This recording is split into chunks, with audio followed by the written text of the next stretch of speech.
Welcome to Athens. A sprawling city of over 3 million people, the capital city of Greece has it all.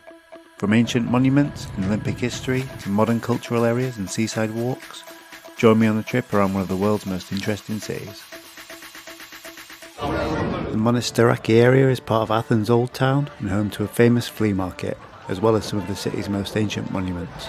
In Monastiraki market there's lots of permanent shops like these ones. And there's also a flea market a bit further in, so let's go take a look. Athens is my girlfriend Dispina's hometown, so who better to show me around? It's called Karagiosis. And you might hear when we want to say in Greek that somebody's a complete clown, we're like, the Karagiosis.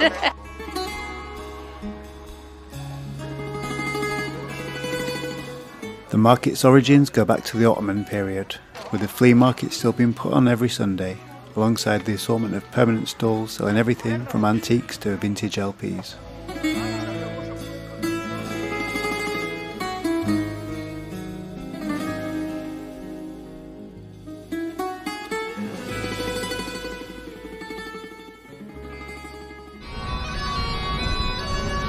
So we're going to an area now called Siri, which apparently used to be a hipster area, now it's quite sort of gentrified.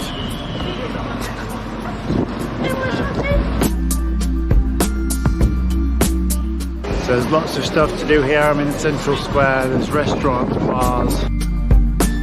Siri was previously known for its artisanal crafts, but is now a fashionable area of tavernas, coffee shops and live music venues. Many of Athens' metro stations house ancient artifacts, often uncovered during the station and tunnel excavations. This is really cool, ancient artifacts in the tube station. This is the excavation of Monastiraki Square. So we've taken a trip to the street market. There's lots of fruits and vegetables everywhere. It's absolutely huge. Let's see if we can find some good stuff. Those are the type of mushrooms. Which one is it? The plevrotus. So the plevrotus are kind of like the same family as the oyster ones. They're very delicious. The mission to find something that belongs in this type of herb category. So this is why we just get gravitated with Will Pig, because that knows what he's doing. So I found it. So you collect the cabbage from the fields, then this type of leaves grow, you boil them, and after you boil them, you add olive oil and lemon juice and sea salt, and it's delicious. Cute. Okay, little snail, I'm putting you back. Άλλοι είναι πιο γινωμένοι. Αυτά είναι γινωμένοι. Φτάνουνε και περισσεύουν. Okay, we're going to get these tomatoes. You don't agree, do you? No, we have fallen into a disagreement with my dad. A vegetable disagreement. So we've got some greens, some tomatoes, some persimmons. Looks like a good haul. You're won over by the laiki. Yeah. Yeah, it's really cool, isn't it? Yeah. Lots to choose from. And it's all best quality, like whatever you get, it's going to be great quality. After our trip to the Laiki, we took the metro to one of Athens' most interesting archaeological museums. So cool in this Acropolis train station. There's lots of artifacts here.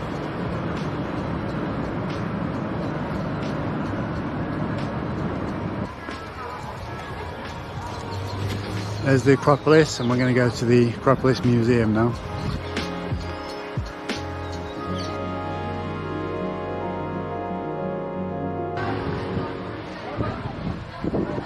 Can you see the well? And it has a coins in it. The Acropolis Museum opened to the public in 2009 and houses over 4,000 historical objects. The architecture of the museum is interesting in its design over 3 main levels, mimicking walking through the temples and slopes of the Acropolis opposite. Can you see? For example, on the top floor, the spacing of the museum's Parthenon Hall is the same as the temple itself. To see the actual Acropolis through the glass walls really adds to the experience of the museum. Alignment with the real East Belmont.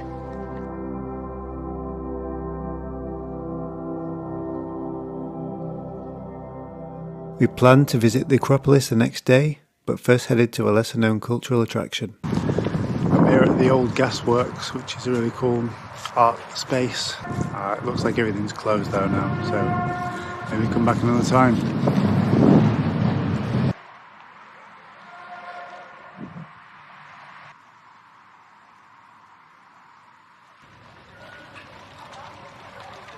I'm in the surroundings of the Acropolis, probably one of the most famous sites in Athens and Greece, so we're going to take a look around. Evidence shows that the hill of the Acropolis has been inhabited since the 4th millennium BC, with the construction of the most famous monuments around the 5th century BC. Here we're at the amphitheatre of Dionysus, which was built around 300 BC. Apparently amazing acoustics, quite a lot of the original seating still there.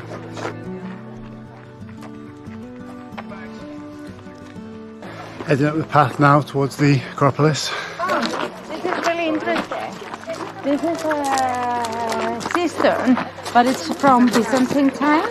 And actually in Greece the main problem we have is, other than the churches, we don't have many things except also for Mistras in the south of the Peloponnese Peninsula. We don't have many relics or findings from the Byzantine times, even though they're more recent, they were all destroyed. So whenever we find something, we're like, oh, Byzantine! The Herodian is a Roman theatre which was built in the 2nd century AD and renovated in the 1950s. Yeah, this is, if you come in the summer when there are performances from late spring to early autumn, you will watch here and see this wall in front of you with this fantastic view and the moon on top, and it is an experience to be had. I highly recommend it as one of the best things to do when visiting Athens. It's a memorable experience even for Athenians.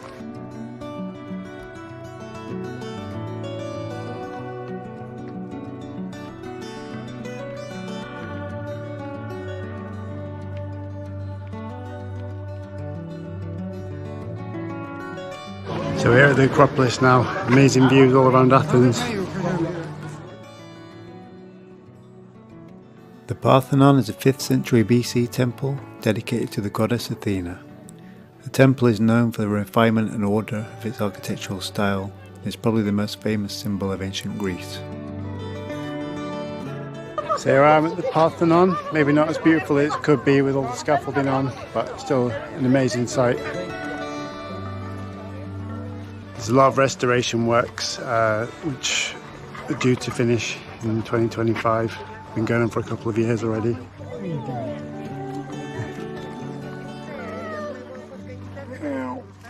So this is the Erechtheion.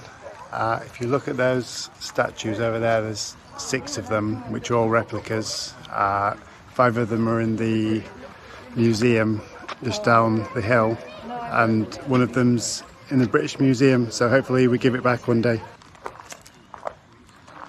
We walk back down the hill towards another interesting historical site. Nix is one of the most important sites in Greece, and it is where the first gatherings of democracy started happening, the first assemblies. So imagine people like Pericles, Alcibiades. They will come here and argue their case, and decisions will be made.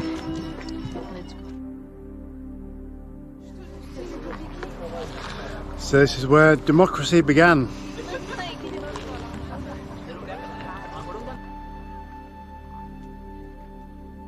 Below the Acropolis lies the ancient Agora of Athens, the central public gathering space of the city.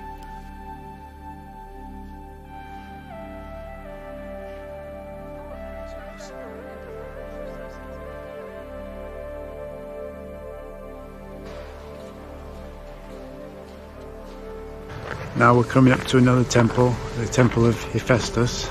Looks pretty cool. Like the Parthenon, the Temple of Hephaestus is built according to the Doric architectural order. Completed in 415 BC, the temple was also used as a Greek Orthodox church from the 7th century until the 19th century. Ouzeri are Greek taverns which serve ouzo and meze. Despedenu, a great local ouzeri, which was our next stop. So we are Dioscuri. highly recommend. It's where the Greek people would come in Monastiraki, and it's ouzopolion mainly. So basically, you can get ouzo, and you'll get mezedes with it. That is a selection of different little bits like tapas. And you have with the ouzo, that's the way to drink ouzo. If you add water, you make it cloudy, and usually you say how cloudy you want it. And we also have ice.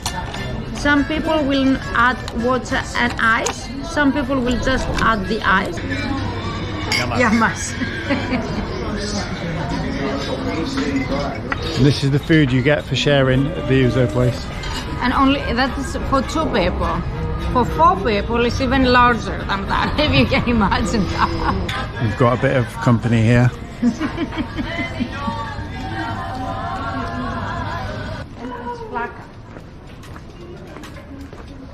Okay, we're in the Plaka area on the Adrianil Road.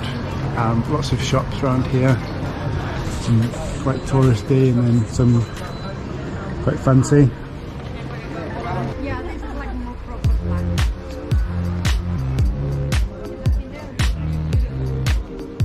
Later that evening we travelled to the northern outskirts of Athens to see Despina's cousin Eleftheria and her husband Vasilis, having been told there was a surprise waiting for me.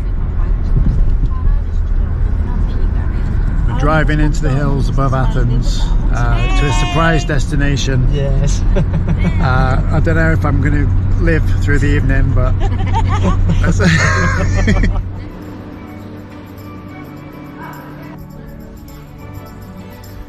looks like we're going on the cable car up to the top of the hills above Athens.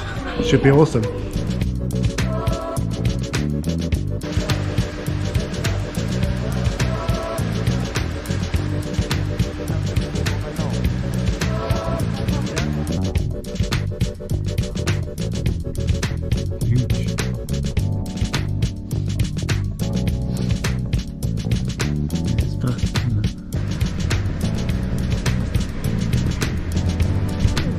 Now we're heading into the casino.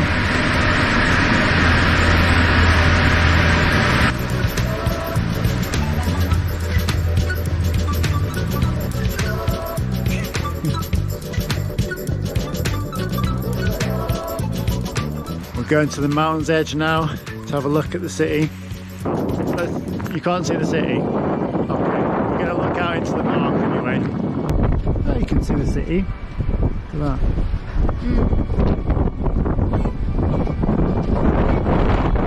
Alright, it's too cold and windy, we're abandoning it and going back in. We didn't have the right ID to play in the casino, so we went for dinner at the casino's restaurant. It had both spectacular views and amazing food and drink.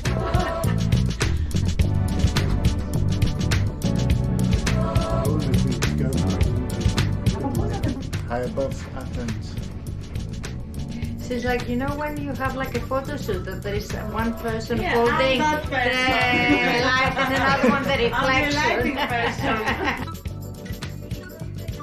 Our trip to Mount Parnitha was a great experience, not only with the panoramic views from the cable car and the casino's restaurant, but it was also great to see another part of the city.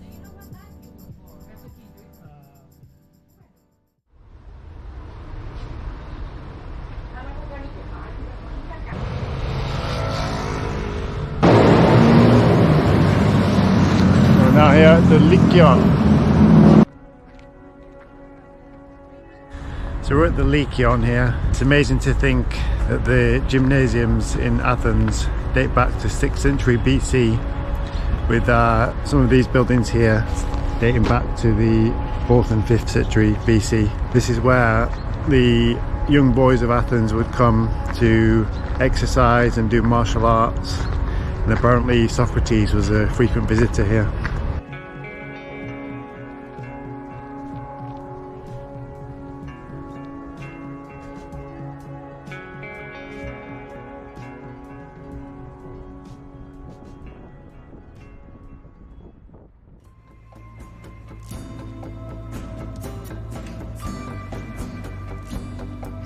We're now at the Kalimamaro, which is the Olympic stadium from the first modern games in 1896, and it was also the finishing line for the Marathon 2004, which you were at, is that right?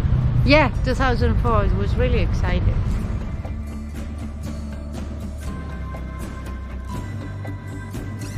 It cost €10 to get in, so just bought a ticket. Now we're going to head in.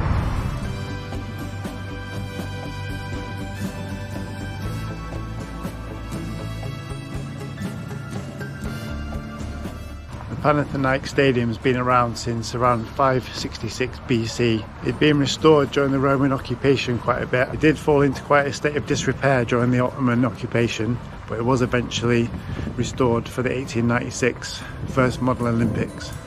So these marble thrones here apparently were made for the king and queen. And the rest of this bench is for other dignitaries.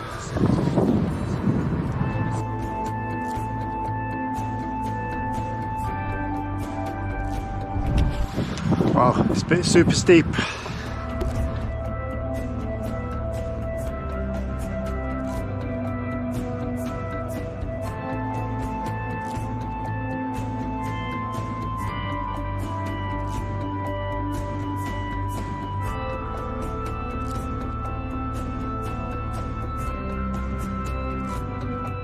The stadium's tunnel, dating back to ancient times and having been walked by athletes and gladiators alike, leads to a museum for the modern Olympics with posters and torches from the event.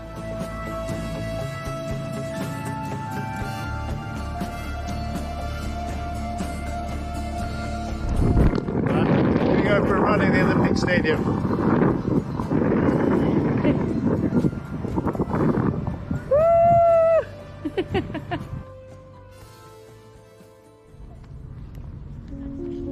Next we walk to the National Gardens via the palatial Zappeion, which was built for the first modern Olympic Games.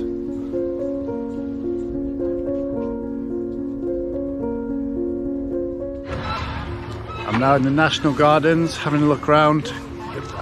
Looks like there's some swans having a go at each other over here.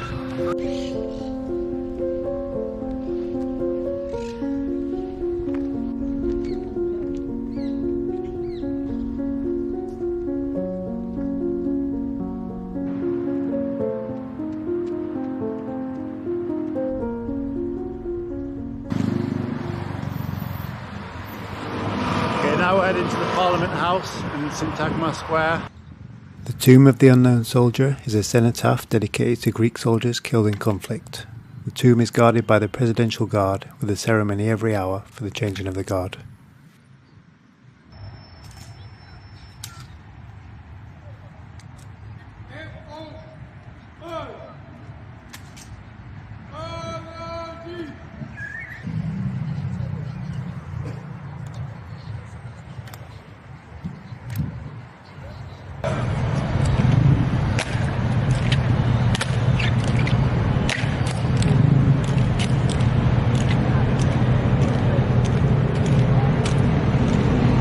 So I've just seen a changing of the guard at the Tomb of the Unknown Soldier, and it was quite a moving ceremony to see it happening in person.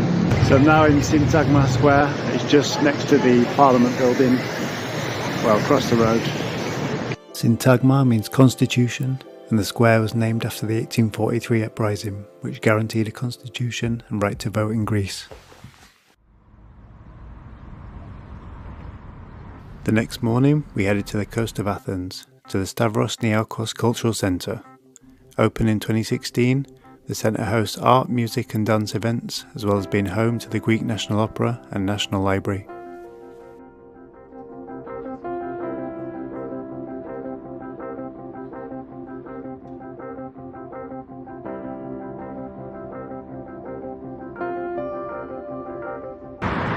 We've come to the Stavros Niarchos Cultural Centre, which is down by the sea in Athens. It's funded by the billionaire Stavros Niarchos, who's from one of the rich families of Athens, and is full of art, and the building itself is quite spectacular.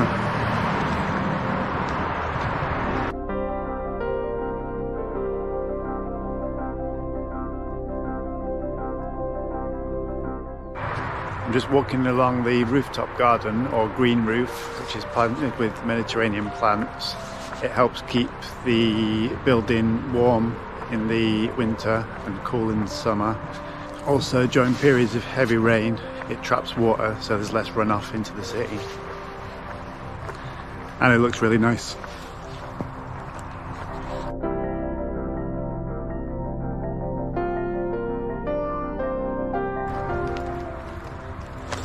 It's a labyrinth here. Someone always loved mazes and labyrinths.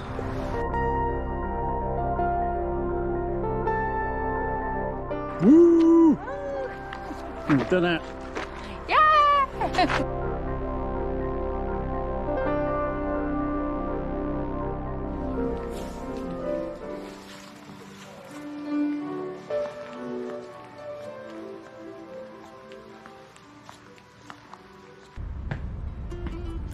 Our next stop was the port city of Piraeus, part of the Athens urban area. Piraeus is the largest port in Greece, and the city dates back to the 5th century BC. We took a walk along the marina as the sun began to set.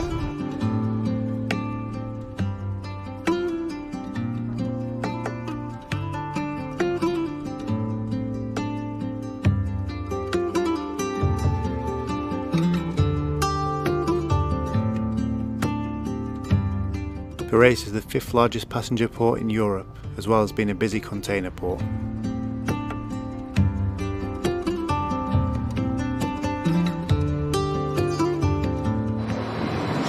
we're at Piraeus station, which is got the dock of Piraeus. This is one of the oldest stations. Piraeus station was built in 1869 on Greece's first rail line, which linked Piraeus to Athens. Okay, so we're in the Kolonaki area now, going to head towards Lycabettus Hill, which is a famous hill you can see all around in Athens. Apparently some of the famous philosophers used to speak up there, and there's also a cable car which we're going to take up there, see some of the nighttime views.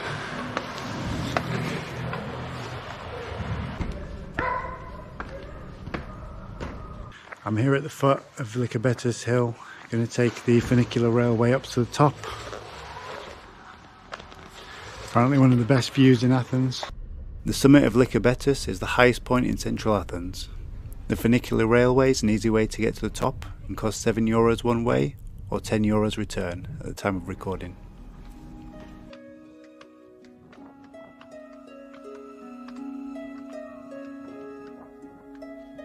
Wow, amazing views.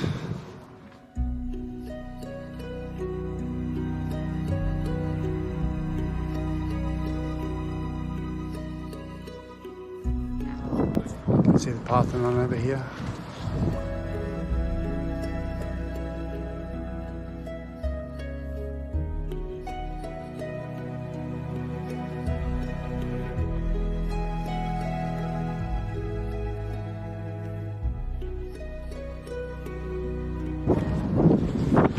So as well as the amazing views up here, there's the Church of St. George, you can see just behind me. You can see all the surrounding hills as well, which are rising up about 1,000 meters above the city. I think that's Kesariani, and there is a very famous monastery there. Up on the hill. Yeah, and there is still, it's like all around the city carries on. Some dinner now in the restaurant on Lycabettus Hill. It's been a great trip up to the top of Lycabettus Hill. I've seen a 360-degree view of Athens, twinkling lights all around. We took a final walk around the Kolonaki area before retiring for the evening. So we're now at the Archaeological Museum of Athens.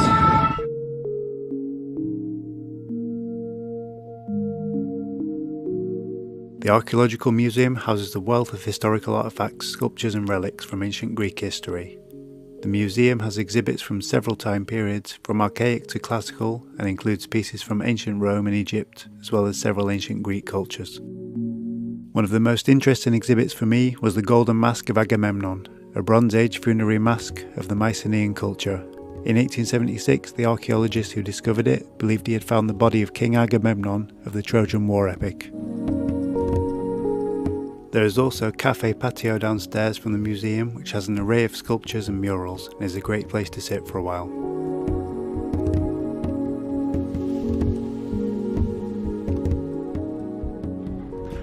We walked to the nearby Athens Polytechnic, one of Greece's oldest and most prestigious universities, and part of a sad but influential moment in recent Greek history. It says no to private university.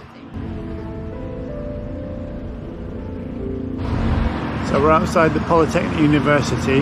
There was a dictatorship in Greece from the early 60s to around the mid 70s, and in 1973 a lot of students gathered in here in the Polytechnic, and in the end the government sent a load of tanks to bulldoze in, and they even killed some of the students. That was one of the main events that brought down the dictatorship. The people, it was called the Polytechnic Uprising, and the people rose up and overthrew the dictatorship. So a lot of history in here, and one of Despina's friends was actually one of the students that was in the uprising.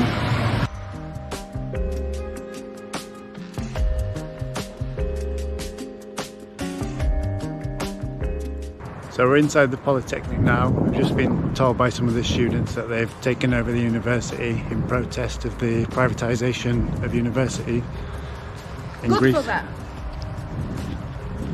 100% agree. Right now, education in Greece is free.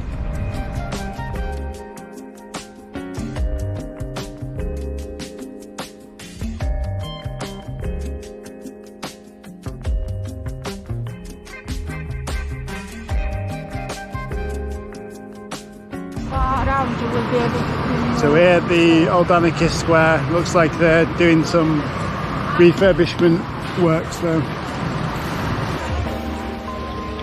Not much going on there, but it still looks like a student area.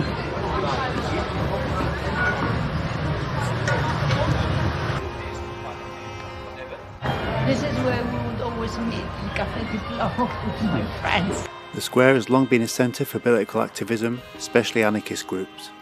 A metro stop is now being built in the area, a symbol of its gentrification for many. Unfortunately, our time in the city had come to an end.